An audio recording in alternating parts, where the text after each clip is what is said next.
अपनी पहली पेमेंट मिलते ही रवीना की आंखें फटी की फटी रह गई। खुशी के मारे उसके पैर जमीन पर नहीं टिक रहे थे। आज उसकी नौकरी को 1 महीना पूरा हो गया था और ये राशि उसे सैलरी के तौर पर मिली थी। और मिले भी क्यों ना, गरीब लाचार माता पिता के पास अपनी संतान को देने के लिए संस्कारों के सिवा और होता ही क्या है। इसीलिए शुरू से ही रवीना को पढ़ाई के लिए छात्रवृत्ति मिलती थी और अब पढ़ाई पूरी होते ही 50,000 रुपये मासिक आय पर नौकरी मिल गई। आज सुबह रवीना की माँ सुमित्रा जी ने हंसी खुशी उसे ऑफिस के लिए विदा किया था और खुद भी अपने पड़ोसियों के साथ 1 सप्ताह के लिए धार्मिक यात्रा पर निकल गई। इधर रवीना मन ही मन योजना बनाने लगी कि अगले हफ्ते माँ लौट कर आएगी। तब तक मैं माँ की ज़रूरतों की सारी चीज़ें खरीद कर पूरा घर भर दूंगी और उनसे साफ साफ कह दूंगी कि माँ अब तुम आराम करो और मैं काम करूंगी। पर पल भर में ही जैसे रवीना की सारी योजनाओं पर पानी फिर गया जब उसे पता चला कि जिस बस में उसकी माँ यात्रा पर गई थी वो दुर्घटनाग्रस्त हो गई है। रवीना को बार बार यही लग रहा था कि उसकी माँ ज़रूर सही सलामत होंगी। पड़ोसियों के साथ रवीना जैसे तैसे उस अस्पताल तक पहुंची जहां उन घायलों को ले जाया गया था। वहां पहुंचते ही बेहोशी की हालत में पड़ी अपनी माँ को देखकर रवीना फूट फूट कर रोने लगी। पड़ोसियों ने उसे जैसे तैसे बाहर बेंच पर बिठाया। तभी कुछ देर बाद नर्स ने आकर कहा, सुमित्रा जी को होश आ गया है, वो अपनी बेटी रवीना से मिलना चाहती है। ये सुनते ही रवीना दौड़कर अंदर गई और माँ की खुली आंखें देखकर खुद को संभालते हुए बोली, माँ मैं आपको कुछ नहीं होने दूंगी। पर माँ तो जैसे बेटी को सिर्फ सच्चाई बताने आई थी और वो बताकर हमेशा के लिए आंखें बूंद लीं। तो रवीना वहीं बैठकर फूट फूट कर रोने लगी। जाते जाते सुमित्रा जी ने उसके जीवन से जुड़ी एक ऐसी सच्चाई बताकर एक और झटका दे दिया। सुमित्रा जी ने बताया था कि वो उनकी नहीं बल्कि कावेरी जी की जन्मी बेटी है और उन्होंने अभी तक इस डर से ये बात उसे नहीं बताई थी कि कहीं वो उन्हें छोड़कर कावेरी जी के पास ना चली जाए। इसलिए अब तक ये बात उससे छुपा कर रखी थी। जाते जाते सुमित्रा जी ने किसी डायरी का जिक्र भी किया था जिसमें उन्होंने सारी बातें लिखी थी। ये सब सुनकर रवीना का सर घूमने लगा। पड़ोसी उसे सहारा देकर ले गई तो एक जिंदा लाश की तरह वो भी उठकर उनके पीछे पीछे चल दी। शाम को माँ का दाह संस्कार कर रवीना ने भारी कदमों से घर में प्रवेश किया। उसके पड़ोसी उसे घर तक छोड़ने आए थे। फिर धीरे धीरे सब अपने अपने घरों को लौटने लगे, पर कावेरी जी अभी तक वहीं थी। सबके घर लौटने के बाद वो धीरे धीरे चलकर रवीना के बगल में आकर बैठ गई। वैसे तो रवीना कावेरी जी को पहले से ही जानती थी, पर आज उनका नया परिचय जानकर उसे कावेरी जी से बात करने की बिल्कुल भी इच्छा नहीं हुई। तभी रवीना को चुप देखकर कावेरी जी ने धीरे से कहा, बेटी माँ ने कभी मेरे बारे में कुछ बताया था क्या? इतना सुनते ही रवीना अचानक चीख पड़ी और चिल्लाकर बोली, मुझे बेटी कहकर मुझ पर अपना हक मत जताइए। मेरी सिर्फ एक ही माँ थी जो अब इस दुनिया में नहीं है। अब आप कृपया करके मुझे अकेला छोड़ दीजिए। इतना कहकर वो उठ खड़ी हुई तो कावेरी जी भी उठकर अपनी आंखों को पोंछती हुई दरवाजे की ओर बढ़ गई। रवीना दरवाज़ा बंद करके पलटी तो शरीर जैसे बेजान सा हो गया था। वो सोफे पर निढाल होकर गिर पड़ी और वहीं पड़े पड़े रोने लगी और माँ से शिकायत करने लगी कि माँ आपने ये कैसे सोच लिया कि ऐसो आराम के लालच में आपकी बेटी आपको छोड़कर कावेरी आंटी के पास चली जाएगी। बिल्कुल नहीं माँ, आपकी बेटी आपको छोड़कर कहीं नहीं जाती। पर अब आप ही मुझे मंझधार में अकेली छोड़कर चली गई। अब मैं आपके बगैर कैसे रहूँगी?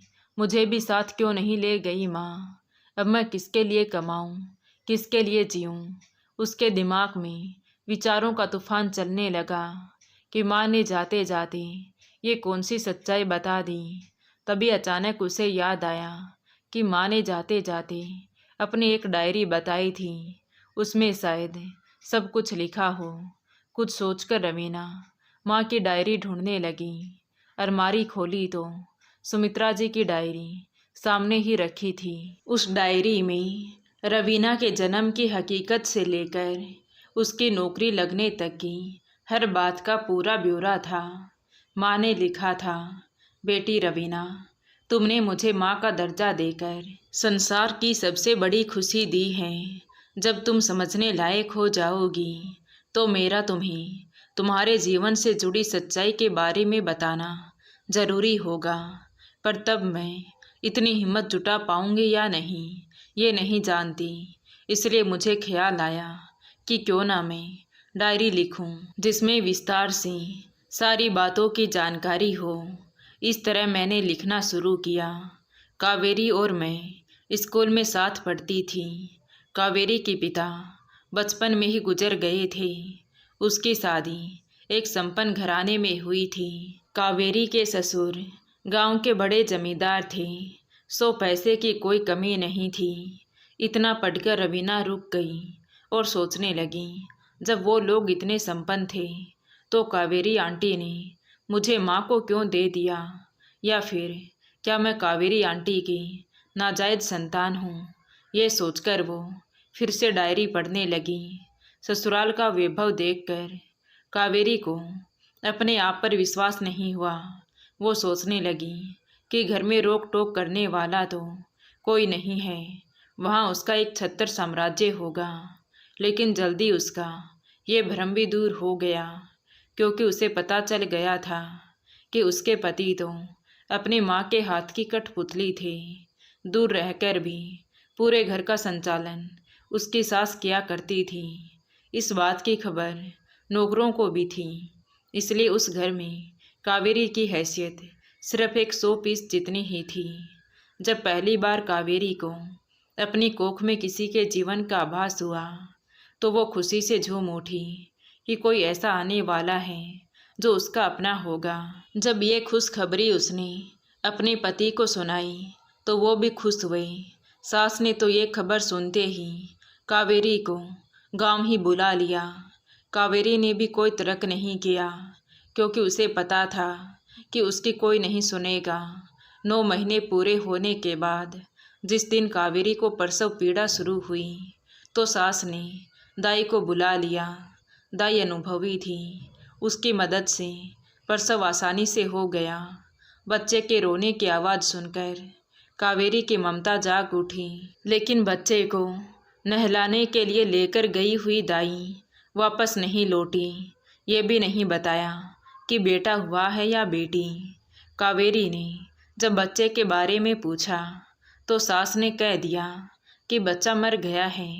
कई दिनों तक कावेरी को ये मालूम ही नहीं पड़ा कि बच्चा मरा नहीं था, बल्कि मार दिया गया था, क्योंकि उसका दोष ये था कि वो लड़की थी। दूसरी बार जब कावेरी जी गर्भवती हुई तो उसने अपने पति से कहा कि इस बार डिलीवरी के लिए वो गांव नहीं जाना चाहती। यहाँ शहर में डॉक्टरों की कोई कमी नहीं है। पिछली बार की तरह इस बार वो अपने बच्चे को नहीं खोना चाहती। तब जाकर कावेरी के पति ने उसको हकीकत के बारे में बताया था कि हमारे घर में बेटियां जन्म नहीं लेती, ये हमारी शान के खिलाफ है। तो सच्चाई जानकर कावेरी जी तड़प उठी थी। उसने अपने पति से कहा कि आप लोगों ने ये अच्छा नहीं किया। लड़कियां ही तो बेटों को जन्म देती हैं। इस तरह लड़कियों को ख़त्म किया जाएगा तो संसार में लड़कियां बचेंगी ही नहीं। आप लोगों ने एक मासूम की जान लेकर जुर्म किया है, पाप किया है, और ये कानून के खिलाफ है। तो उसके पति महेश ने भयानक सी हंसी हंसते हुए कहा कि ये पाप पुण्य और कानून की बातें हमें मत सिखाओ। हमारे खिलाफ जाने वालों को हम नहीं बख्शते। आगे से ऐसी बातें करने की हिम्मत मत करना।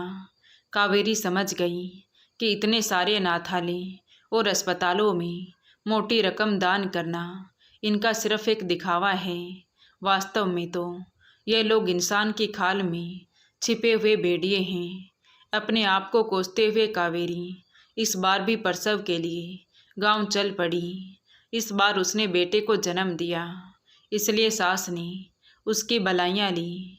कावेरी का बेटा 3 साल का हो गया तो उसे अपने गर्भ में फिर किसी हलचल का आभास हुआ। इस बार उसने पक्का फैसला कर लिया था कि होने वाला बच्चा अगर बेटी हुई तो उसे हर हालत में बचाना है। उसने सोचा कि लोहे को लोहे से ही काटना होगा। उसने अपने पति और सास को विश्वास दिलाया कि परिवार के रीति रिवाज का उसे भी ख्याल है। कुदरत ने इस परिवार का कुल दीपक तो उसे दे ही दिया है, इसलिए अगर अब की बार बेटी हुई तो वो जैसे चाहे वैसे ही करेगी। कावेरी जैसी सीधी सादी औरत के लिए उन दरिंदों को अपने विश्वास में लेना इतना आसान काम नहीं था, पर एक माँ ने इस मुश्किल काम के लिए एड़ी चोटी का जोर लगा दिया था। धीरे धीरे उसने पति को मना लिया कि प्रसव के लिए इस बार गांव जाने के बजाय क्यों न दाई को यहीं बुला लिया जाए। प्रसव वो अस्पताल में ही करवाना चाहती है। अगर लड़की हुई तो वो खुद बच्ची को दाई के हाथों में सौंप देगी। इस बात से किसी को भी कोई ऐतराज नहीं था। कावेरी मुझे समय समय पर फ़ोन करके और कभी कभी माँ के घर आने पर अपनी गृहस्थी की सारी बातें बताया करती थी और कई मामलों में मेरी राय भी लेती थी। मेरी शादी को 7 साल हो गए थे, पर अभी तक मेरी कोई संतान नहीं थी। तीसरी संतान के समय जब कावेरी मुझसे मिली तो वो मेरे पास आकर रोने लगी कि इस बार अगर बेटी पैदा हुई तो तुम उसे गोद ले लो। अंधे को और क्या चाहिए था, 2 आँखें। लेकिन मैंने एक शर्त रखी कि बच्ची सिर्फ मेरी होगी। तुम मुझसे मिलने या बात करने की कोशिश नहीं करोगी। उसे कभी पता नहीं चलना चाहिए कि तुमने उसे जन्म दिया है। कावेरी ने मेरी सारी शर्तें मान ली। उस दिन मैंने कावेरी के चेहरे पर पहली बार शांति छाई हुई देखी थी। समय आने पर तुम्हें खबर भिजवा दूंगी कहकर वो चली गई। दाई के आने पर उसने धीरे धीरे उसे अपने बस में कर लिया। उसने दाई के पैर पकड़ लिए और बोली कि अगर इस बार बच्ची हुई तो उसे बचा लेना। तुम जितना चाहो उतने पैसे मैं तुम्हें दूंगी, बस आप मेरी बच्ची को मेरी सहेली के पास पहुंचा देना। और योजना के मुताबिक सब कुछ हुआ और इस तरह मेरी गुड़िया यानी कि तुम मुझे मिल गई। अपनी बच्ची को खुद से अलग करते समय कावेरी बहुत रोई थी, पर इस दुख से बढ़कर अपनी बच्ची को जिंदा रख देने का सुख उसे जीने की प्रेरणा दे रहा था। लेकिन कावेरी में अब उन दरिंदों से लड़ने की ताकत नहीं बची थी। उसने अपना ऑपरेशन करवा लिया कि वो अब और बच्चे को जन्म देने के काबिल ही ना रही। उसने अपना वादा पूरा किया और दूर से ही तुम्हें फलते फूलते देखकर खुशी से फूली नहीं समाती थी। माँ ऐसी ही होती हैं जो अपनी संतान की खुशी में ही खुद को तृप्त महसूस करती हैं। अब डायरी का सिर्फ आखिरी पन्ना ही बचा था जिसमें सुमित्रा जी ने लिखा था, कावेरी के दुखों का अब भी जैसे अंत नहीं हुआ। उसका बेटा दिन ब दिन बिगड़ता जा रहा था। देर रात गई, शराब पीकर घर लौटता। कावेरी जी टोक देती तो पिता और दादी बेटे का ही पक्ष लेते हुए कहते कि उसका रहन सहन अमीरों जैसा है। जिसने गरीबी में अपना जीवन बिताया हो वो क्या जाने अमीरों के रंग ढंग। अपने पिता और दादी की सह पाकर कावेरी का बेटा अपनी माँ का ही अपमान करने लगा। अब डायरी ख़त्म हो चुकी थी। माँ की डायरी पढ़ने के बाद रवीना कावेरी जी के प्रति अपने व्यवहार को सोच सोच कर शर्मिंदगी से भर गई कि जिस माँ ने मेरी जान बचाने के लिए क्या कुछ नहीं किया, उसे ही मैंने इतनी खरी खोटी सुना दी। धिक्कार है मुझ पर। अब तो पता नहीं मैं उनसे मिल भी पाऊंगी या नहीं। यह सब सोचकर उसकी आंखों से आंसू बहने लगे और रोते रोते वो कब सो गई उसे भी पता ना चला। अगले दिन सुबह दरवाजे की घंटी की आवाज़ से रवीना की नींद खुली। उठकर दरवाज़ा खोला तो सामने कावेरी जी सहमी सी खड़ी थी। उन्हें देखकर रवीना को सुखद आश्चर्य हुआ। उसने कहा, माँ अंदर आइए। रवीना के मुंह से अपने लिए माँ शब्द सुनकर कावेरी जी अपने आंसुओं को मुश्किल से रोकती हुई अंदर आई। रवीना ने सबसे पहले उनसे अपने व्यवहार के लिए माफ़ी मांगी, फिर उन्हें माँ की डायरी के बारे में बताया। फिर दोनों ने ढेर सारी बातें की। अंत में जाते जाते कावेरी जी ने कहा, बेटी अब तो तुम्हारे दादा दादी भी नहीं रहे, तुम्हारे पिता भी काफ़ी बदल गए हैं। जब मैं उन्हें तुम्हारे बारे में बताऊंगी तो उन्हें अपने किए पर पछतावा ज़रूर होगा। मैं उनसे बात करूंगी, वे तुम्हें ज़रूर अपना लेंगे। अब तुम हमारे साथ आकर रहो। उनकी बातें सुनकर रवीना भड़क उठी। किस पिता की बात कर रही हैं माँ आप? मेरे पिता तो बहुत पहले गुजर गए थे। जिनकी बात आप कर रही हैं उन्होंने मेरा नामो निशान मिटाने में कोई कसर नहीं छोड़ी थी। अब उनके पछताने पर क्या मैं वापस आ जाऊंगी? घिन आती है मुझे ऐसे लोगों से जो अपने चेहरे पर मुखौटा पहनकर शरीफ बनने का दिखावा करते हैं। फिर अपने गुस्से पर काबू पाते हुए रवीना ने कहा, माँ ये आपकी ही हिम्मत है कि आपने सारी ज़िंदगी उन लोगों की गुलामी करने में बिता दी, क्योंकि तब आपके पास कोई सहारा भी नहीं था। लेकिन अब छोड़िए उन सबको, आ जाइए अपनी बेटी के पास। हाँ बेटी, आपने तो मुझे मेरे कातिलों से बचाकर एक बहादुरी की मिसाल कायम की है। अब तो मैं भी आपके साथ हूँ। हाँ माँ, इसीलिए कह रही हूँ, जाइए और अपने पति को बता दीजिए कि जिस बच्ची को उन्होंने मारना चाहा था वो जिंदा है और अब आप आगे की ज़िंदगी उसी के साथ गुजारना चाहती हैं। कावेरी जी जाने लगी तो रवीना ने कहा, माँ आपकी सेवा करके अपनी ज़िंदगी की इस दूसरी पारी में न सिर्फ मुझे जीने का मकसद मिलेगा बल्कि कुछ हद तक उन माता पिता के कर्ज को उतारने का एहसास भी होगा जिन्होंने मुझे पाला पोसा है। हाँ बेटी, सही कहा तुमने। अब मैं चलती हूँ, बहुत जल्द तुम्हारे पास आने की कोशिश करूँगी। अपना ख्याल रखना। कहकर कावेरी जी चली गई। घर आकर जब कावेरी जी ने सारी बात अपने पति और बेटे को बताई तो बाप बेटे दोनों भड़क उठे। बेटे ने तो साफ साफ कह दिया कि उसकी कोई बहन नहीं है, क्योंकि उसको अपने पिता की संपत्ति का आधा हिस्सा गंवाने का डर था। कावेरी जी के पति ने भी रवीना को अपनी बेटी कहने से इनकार कर दिया। उन्हें विश्वास नहीं था कि रवीना उनकी ही बेटी है। फिर जब कावेरी जी ने अपनी बेटी के पास रहने की इजाज़त मांगी तो वे दोनों और भी ज़्यादा भड़क उठे। कावेरी के पति ने कहा कि तुम्हारी इतनी औकात नहीं है कि तुम अपने पति और बेटे को छोड़ पाओ, और ना ही उस लड़की की इतनी औकात है कि वो अपनी माँ को पाल पाए। ये सुनते ही कावेरी जी के सब्र का बांध टूट गया। वो बोली, आज मैं जा रही हूँ उस बेटी के पास जिसे तुमने जन्म लेते ही मिटाना चाहा था। देखो वही बेटी अब तुम्हारे सामने जीती जागती खड़ी है।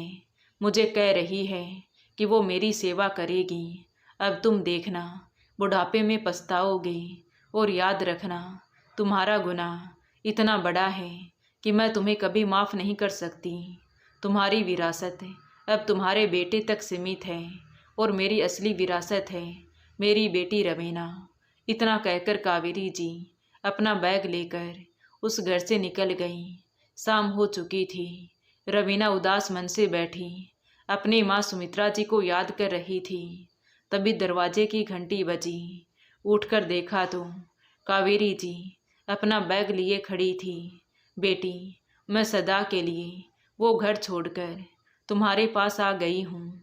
हाँ ये माँ। इतना कहकर रवीना आगे बढ़कर उनसे लिपट गईं। कावेरी जी भी अपनी बेटी के साथ हुए इस पुनर्मिलन से बेहद खुश थी। तो दोस्तों, आपको ये कहानी कैसी लगी कमेंट करके ज़रूर बताएं। कहानी अच्छी लगी हो तो प्लीज़ वीडियो को लाइक करें, शेयर करें और हमारे चैनल कहानी विद देवांशी को सब्सक्राइब ज़रूर करें। Thank you.